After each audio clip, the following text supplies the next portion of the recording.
সালমান শাহ নাকি প্রসেনজিৎ? একই চরিত্রে অভিনয়ে কে সেরা? তো চলো দেখা যাক এই ভিডিওতে দেখব টলিউড নাকি ঢলিউড। You uneducated? Excuse me! I'm not uneducated! You uneducated fool! I'm not uneducated, not illiterate. গাড়িও কিনেছি। দেখ আপা গাড়ি আমি তো সেটা গাড়ি কিনেছি। বিলাইতেছি তো কি হয়েছে? গাছ ভাঙা পড়ছে। রেল মারছি তো কি হয়েছে? তাতে গাছ ভেঙে পড়েছে। যে মঙ্গল আমার মনকে মেরে ফেলবে, ওই মঙ্গলদ্বীপ আমার জীবনে অমঙ্গল ডেকে আনবে। ভাই লোক বাংলা সিনেমার প্রিন্স সালমান শাহ, যাকে এখনো অনেক নায়করা নিজেদের স্টাইলিশ গুরু মনে করে, সেই সালমান শাহর করা কিছু আইকনিক মাস্টারপিস সিনেমাকে রিমেক করে তার মতো অভিনয় করা কিংবা তার চেয়েও ভালো অভিনয় করে তাকে হারিয়ে দেওয়া কি সম্ভব? সেই সময়ে সালমান শাহের সিনেমাগুলো ছিল একেবারে ইউনিক ধরনের, কারণ তিনি পরিচিত নয় বরং নতুন নতুন ডিরেক্টরদের সাথে ভিন্ন ধারার গল্প নিয়ে হাজির হতেন, যার কারণে প্রত্যেকটা সিনেমায় হয়ে যেত সুপারহিট ব্লকবাস্টার। আর এই সাফল্য দেখে তার অনেকগুলো সিনেমাকেই আমাদের পাশের দেশ ভারতে অর্থাৎ কলকাতায় রিমেক করা হয়েছিল। মিথ্যে বলবো না, তারাও বেশ ভালো অভিনয় করেছেন, কিন্তু সালমান শাহর করা সিনেমায় তার চেয়েও ভালো অভিনয় করবে এমন নায়ক কলকাতায় কেন বাংলাদেশেও নেই। তো ভাই লোক, আজকে আমরা কথা বলবো সালমান শাহর এমন কিছু iconic cult classic masterpiece cinema নিয়ে যেগুলোকে কলকাতায় রিমেক করা হয়েছিল। যেই সিনেমাগুলোতে সালমান শাহর অভিনয় তো ছিল টপ ক্লাস, পাশাপাশি কলকাতার নায়করাও তাদের নিজেদের স্টাইলে ভিন্নভাবে সিনেমাগুলোতে অভিনয় করেছিল। ভিডিও শেষে অবশ্যই জানাবেন কোন সিনেমার গল্পে কার অভিনয় বেশি ভালো হয়েছিল, কিংবা বাংলাদেশের কোন সিনেমার চেয়ে কলকাতার সিনেমার রিমেক বেশি ভালো হয়েছে বলে আপনার কাছে মনে হয়। অবশ্যই আমার কমেন্টে জানাবেন। কলকাতার রিমেক্স অফ সালমান শাহস মুভিজ। নাম্বার 5, স্বপ্নের ঠিকানা। এটি সালমান শাহর ক্যারিয়ারের সর্বোচ্চ আয়কারী সিনেমা, পাশাপাশি বাংলাদেশের সর্বোচ্চ আয়কারী সিনেমার মধ্যে এই সিনেমাটি অন্যতম, যা 1996 সনে প্রায় 19 কোটি টাকার মতো ব্যবসা করেছিল। এটি একটি ত্রিভুজ প্রেমের গল্পের সিনেমা। সিনেমায় সুমনকে আমরা বড়লোক বাবার একমাত্র ছেলে হিসেবে দেখতে পাই, যে কিনা একজন গরিব মেয়েকে ভালোবাসে, কিন্তু আরেক কোটিপতি বাবার একমাত্র মেয়ে আবার সুমনকে ভালোবাসে। এই তিনজনের মধ্যকার বিরহ, কষ্ট, প্রেম, ভালোবাসাকে ঘিরেই সিনেমাটি বানানো হয়েছে। নিঃসন্দেহে এই সিনেমার প্রধান হাইলাইট ছিলেন সালমান শাহ, আর তার কারণে সিনেমাটি হয়ে গিয়েছিল একটি cult classic pure Bangla blockbuster cinema. বাবা যে বিত্ত আর ঐশ্বর্যের গর্ব করছেন, তা একজনের দয়ায় সৃষ্টি। আমার কাছে ওই ঐশ্বর্যের কোনো দাম নেই। আমার ভালোবাসাই আমার কাছে সবচেয়ে বড় ঐশ্বর্য। এক বছর পর 1997 সনে কলকাতায় এই সিনেমাটি রিমেক করানো হয় তোমাকে চাই না। স্ক্রিন প্লটে সামান্য পরিবর্তন থাকলেও বেশিরভাগ সিনকেই সিন বাই সিন রিমেক করা হয়েছিল। প্রসেনজিৎ মোটামুটি ভালো অভিনয় করেছিল, কিন্তু স্বপ্নের ঠিকানা সিনেমায় শাবনূর যেই অসাধারণ আউটস্ট্যান্ডিং পারফরমেন্সটা ডেলিভার করেছিল, সেই পারফরমেন্সটাকে ঋতুপর্ণা ঠিকঠাক ম্যাচ করাতে পারেনি, যার কারণে দর্শক ইমোশনালি খুব একটা কানেক্ট হতে পারেনি এই সিনেমার সাথে। কিন্তু তৃতীয় যেই অভিনেত্রী ছিলেন, তার অভিনয় ছিল অসাধারণ। ধার করা টাকা, প্রতিষ্ঠা, সামাজিক মর্যাদা, এই কোনটারই আমার প্রয়োজন নেই। নাম্বার 4, মায়ের অধিকার। ব্যক্তিগতভাবে সালমান শাহর ক্যারিয়ারে যতগুলো সিনেমা রয়েছে, সেখান থেকে মায়ের অধিকার সিনেমাটা আমার অন্যতম পছন্দের একটি সিনেমা। সালমান শাহ যে কতটা স্মার্ট অ্যান্ড এডুকেটেড ছিল, তা আপনারা এই সিনেমাটা দেখলে বুঝতে পারবেন। You uneducated? Excuse me! I'm not uneducated! If anyone slaps on your cheek, hit him with a blow on his face. That's the lesson I've learned. সিনেমাটি মূলত এক ছেলের তার মায়ের শ্বশুর বাড়িতে তার সম্মান ফিরিয়ে বা অধিকার ফিরে দেওয়ার লড়াইকে ঘিরে বানানো হয়েছে। সিনেমায় সালমান শাহর পাশাপাশি ছিলেন শ্রদ্ধেয় আলমগীর সাহেব। এরকম একজন লিজেন্ডারি অভিনেতার সামনে থাকা সত্ত্বেও সালমান শাহ যেন অভিনয়ের দিক থেকে এক চুলো ছাড় দেননি, বরাবর টক্কর দিয়েছেন আলমগীর স্যারকে।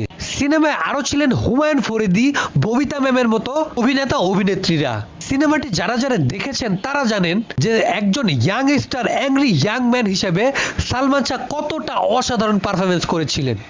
যতক্ষণ তুমি আমার মাকে এই জাহান মঞ্জিলে ফিরিয়ে না আনবে, ততক্ষণ দিশাকেও আমি এ বাড়িতে ঢুকতে দেব না। Just get the hell out of here!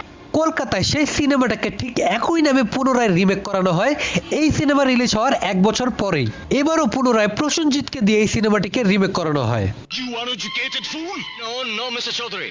I'm not uneducated. I know how to talk, how to behave with a gentleman.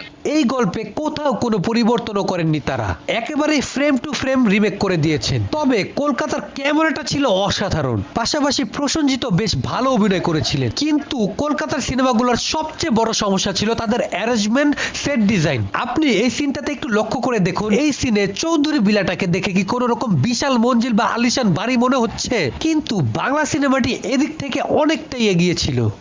যতদিন না তুমি আমার মাকে পুত্রবধূ হিসেবে স্বীকৃতি দিয়ে এই চৌধুরী ভিলায় ফিরিয়ে না আনবে, ততদিন পর্যন্ত আমি এই দিশাকে এই বাড়িতে ঢুকতে দেবো না। নাম্বার 3, সিনেমা সুজন সুখী। এটা বাংলাদেশের একটি ঐতিহ্যবাহী সিনেমা।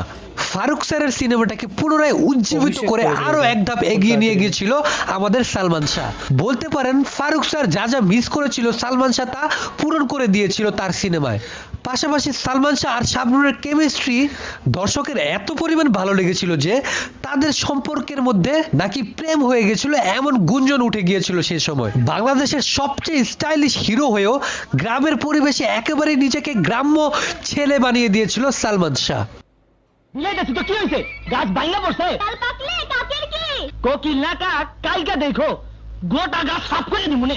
এই সিনেমাটিকে কলকাতার রিমেক করাটা ছিল একেবারেই বোকামি বলে আমার মনে হয়, কারণ তারা না পেরেছে সেরকম এনভায়রনমেন্ট তৈরি করতে, না গ্রাম্য ভাষাটা পর্যন্ত ব্যবহার করেছে সিনেমায় তারা। আমার কাছে মনে হয় এই সিনেমা তো তারা প্রসেনজিৎকে ব্যবহার করলেই পারতো। তবে এত রিমেক সিনেমায় অভিনয় করা হয়তো বুম্বাদারও খুব একটা ভালো লাগতো না। রেল মারছি তো কি হয়েছে? তাতে গাছ ভেঙে পড়েছে? ওই বেল পাকলে কাকের কি? কোকিল না কাক, কালকে দেখবে। পুরো গাছটা সাফ করে দিই। নাম্বার 2, সিনেমা এই ঘর এই সংসার।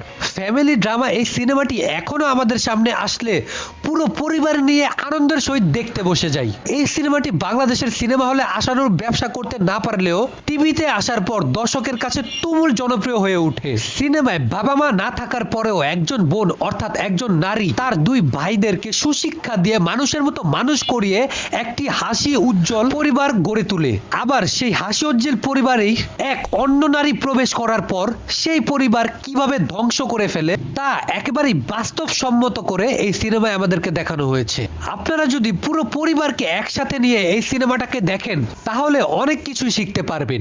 সিনেমায় ছিলেন সালমান শাহ, আলী রাজ, বুলবুল স্যার, রোজি আফসারির মতো লেজেন্ডারি অভিনেতা অভিনেত্রীরা। দেখ আমরা গাড়ি কিনেছি, তোকে বলেছিলাম না তোকে আমি গাড়ি কিনে দিব, শাড়ি কিনে দিব, শাড়িটা পরে তুই গাড়িতে উঠবি। বাবা বাবা। এই ফ্যামিলি ড্রামা সিনেমাটাকেও কলকাতায় রিমেক করা হয়, যেখানে বরাবর সববারের মতোই ছিল আমাদের প্রিয় বুম্বাদা, প্রসেনজিৎ স্যার। রোজি আফসারি ম্যামের বদলে রাখা হয়েছিল অঞ্জু ঘোষকে, পাশাপাশি ছিল আরো অনেকেই। সত্যি কথা বলতে গেলে এই সিনেমাটিকেও আমার কাছে চমৎকার লেগেছিল, কারণ এই সিনেমায়ও ফ্যামিলি ড্রামা বিষয়টাকে খুবই সুন্দর মতো পোট্রে করা হয়েছিল। আমি তোর জন্য গাড়ি কিনেছি, তোকে আমি গাড়িতে চড়াবো বলে আমি গাড়ি কিনেছি। ও গাড়িটা পর না দিদি। নাম্বার 1, সিনেমা কিয়ামত থেকে কিয়ামত। এবার সালমান শাহর সিনেমাকেও রিমেক করেনি, বরং সালমান শাহ নিজেই আমির খানের কিয়ামত সে কিয়ামত সিনেমা রিমেক করেছিলেন। আমির খানের প্রথম সিনেমা ছিল এটি। বলিউডের মিস্টার পারফেকশনিস্ট ছোটবেলা থেকে সিনেমার আলোচনার মধ্যেই বড় হয়েছিলেন, তাই তো খুবই ভেবেচিন্তে এই সিনেমাটি করেছিলেন তিনি, যা তাকে রাতারাতি সুপারস্টার বানিয়ে দিয়েছিল। সিনেমাটি মূলত 2 বংশের মধ্যে হওয়া যুগ যুগ ধরে চলমান বিদ্বেষকে ঘিরে বানানো হয়েছিল। একেবারে নতুন মুখ হিসেবে সবাইকে চমকে দিয়েছিলেন আমির খান। मैं और रश्मि आप दोनों की नफरत के वारिस बनने को तैयार नहीं, जो चाहे करें, मगर आप लोग मुझे और रश्मि को कभी जुदा नहीं कर सकते। সিনেমার রিমেক করা কাকে বলে, কিভাবে করতে হয় সেটা বাংলা সিনেমাকে শিখিয়েছিলেন সালমান শাহ। এই সিনেমাটা রিলিজ হওয়ার পর সিনেমায় সালমান শাহর অভিনয় দেখে সবাই জাস্ট অবাক হয়ে গিয়েছিলেন সেই সময়। সে এই সিনেমাতে আমির খানকে নকল করার চেষ্টা করেননি, বরঞ্চ একেবারেই নিজস্ব স্টাইলে ভিন্নভাবে সিনেমাটিকে দর্শকের সামনে প্রেজেন্ট করেছিলেন। বম্বের কোন সিনেমাকে বাংলায় এত সুন্দরভাবে মডার্ন ওয়েতে কেউ প্রেজেন্ট করতে পারবে, তাও আবার বাংলাদেশের কোন নায়ক, এটা হয়তো কেউ ভাবেওনি সেই সময়। কিন্তু সালমান শাহ তা করে দেখিয়েছিলেন এবং চূড়ান্ত পর্যায়ে সফল হয়েছিলেন তিনি।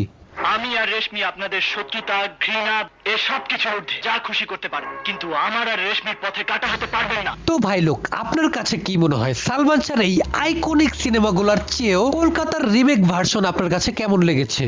অথবা কোন গল্পে কে সালমান শাহর চেয়েও ভালো অভিনয় করেছে বলে আপনার কাছে মনে হয়? তো এখানে আমরা দেখলাম যে সালমান শাহের অনেকগুলো সিনেমা যেগুলো কলকাতাতে রিমেক করা হয়েছে, এবং সালমান শাহের যে প্রথম সিনেমা কেয়ামত থেকে কেয়ামত, যেটা কিন্তু আমির খানেরও কিন্তু সেম সিনেমা ছিল, কেয়ামত থেকে কেয়ামত, সেটা কিন্তু বলিউড থেকে কপি করা হয়েছিল। অ্যান্ড লাস্টের সিনেমাতে যেটা দেখলাম যে আমির খান এবং সালমান শাহকে অনেকটা একই রকমই দেখতে লাগছে দুজনকার, মানে সেই মানে বাচ্চা বাচ্চা যে লুকটা, যেটা আমির খান সালমান শাহ অনেকটা একই রকমের দেখতে, দুজন বাচ্চা বাচ্চা। আর এখানে যে সিনেমাগুলো দেখলাম মানে এই যেগুলো রিমেক্স করে বানানো হয়েছে সেগুলোও মানে কোনো কোনো জায়গায় সুন্দর হয়েছে, আবার কোনো কোনো জায়গায় মানে একটু যে বেশি কপি হয়েছে সেটা বোঝা যাচ্ছে। কিন্তু প্রসেনজিতেরও বাংলায় মানে অভিনয় খুব সুন্দর, তিনি খুব সুন্দরভাবে অভিনয়কে ফুটিয়ে তুলতে পারেন। আর সালমান শাহ তিনিও অভিনয়ে সেরা, আমার দুজনকেই প্রায় সমান লেগেছে। একদম দুজনেই দুজনকার জায়গায় কিন্তু অনেক সেরা। আর বাদবাকি সিনেমাগুলো দেখলে অ্যাকচুয়ালি বুঝতে পারবো যে কোনটার কম্প্যারিজনে কোনটা অনেক ভালো সিনেমা হয়েছে। কারণ সিনেমা শুধুমাত্র অভিনয় নয়, সিনেমা সেট ডিজাইন, সিনেমার ডাইরেকশন, সিনেমার গান অনেকগুলো ম্যাটার কিন্তু করে। আর একটা জিনিস যেটা মনে হয় যে হুবহু কপি করার থেকে আমরা যদি যখন রিমেক করা হয় তখন যদি একটু নিজের মতো স্টাইলে করে করা যায় তাহলে কিন্তু সিনেমা অনেক ভালো হয়। আমরা এটা জানতাম না যে সালমান শাহের এতগুলো সিনেমা প্রসেন চট্টোপাধ্যায় তিনি বানিয়েছেন, তো সেটা কিন্তু আমাদের কিন্তু জানা ছিল না, আমরা এটা প্রথমবারের জন্য জানলাম। কেয়ামত থেকে কেয়ামতের ব্যাপারটা জানলাম, আর সুজন সখী ওটা আই থিঙ্ক জানতাম আমি, বাদবাকি অনেকগুলো সিনেমার কথা কিন্তু প্রথমবারের জন্য জানলাম। অ্যান্ড প্রসেনজিতের অনেক সিনেমা আমরা ছোটোবেলায় দেখেছি, তো সালমান শাহের সিনেমাগুলো কিন্তু দেখা হয়নি বা সিমিলার ক্লিপগুলো দেখা হয়নি। দেখলে আমরা বুঝতে পারবো যে কতটা ভালো তিনিও কিন্তু অভিনয় করতেন বা তার অভিনয় কতটা সেরা ছিল। অবশ্যই আমরা কিন্তু অনেক গান, অনেক ক্লিপস আমরা দেখেছি। সালমান শাহ আমাদের একজন অতি প্রিয় একজন নায়ক, তার অভিনয়, তার স্টাইল, তার মানে নিজের গলার গান, তার ইন্টারভিউ শুনেছি, তো এভরিথিং শুনে মনে হচ্ছে তিনি কত ভালো একজন মানের অভিনেতা ছিলেন। অভিনয়টা খুব সুন্দরভাবে ফুটিয়ে তুলতে পারতেন, মানে যেটা যেরকম অভিনয় হবে, আর তার সাথে মানে ভঙ্গি, স্টাইল সব কিছু উন্নত ধরনের ছিল। একদমই তাই। তো সময় পেলে অবশ্যই আমরা দেখব তো তার মুভির যে ক্লিপসগুলো, তাহলে নিশ্চয়ই আমাদের আরও অনেক বেশি ভালো লাগবে। আর আমাদেরও অনেক প্রিয় একজন অভিনেতা হচ্ছেন সালমান শাহ। তো এই ছিল আজকের ভিডিও। আপনি কমেন্ট করে জানান যে আপনারা কোন রিমেকটা দেখেছেন, তুই বাংলার রিমেকটাই আপনারা দেখেছেন এমন কি কোনো রয়েছে, সেটা অবশ্যই কমেন্ট করে জানান।